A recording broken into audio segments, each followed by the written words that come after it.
Schizophrenia की बीमारी में मुब्तला लोग को आवाज़ें सुनाई देती हैं। ये आवाज़ें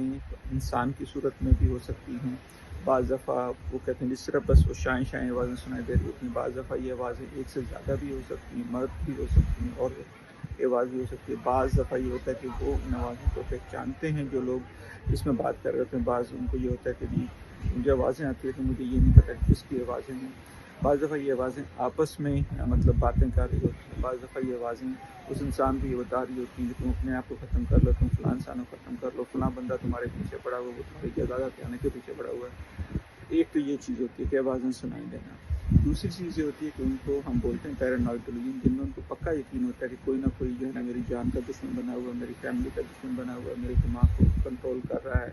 और हर वक्त जो है ना वो बस इसी और एक तो होता है ना खौफ, इस बीमारी में उनको यकीन होता है और बाज़ दफ़ा इसी वजह से वो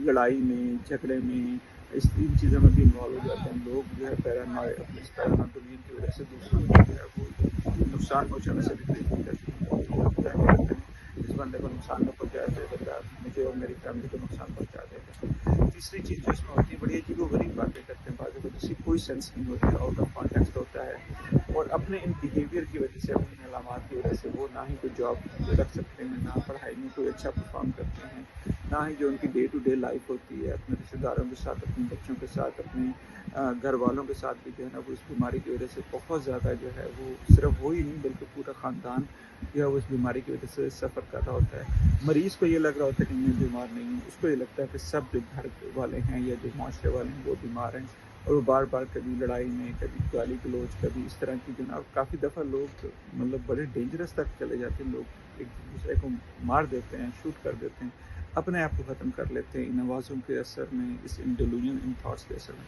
तो इसलिए बहुत ज़रूरी होता है कि अगर आप या आपका कोई जानने वाला इस तरह की अलामात में मुब्तला हो तो फ़ौरन उसको किसी अच्छे माहिर नफ्सियात को दिखाएं ताकि इस बीमारी का बर वक्त तशख़ीस हो सके और इसका इलाज हो सके।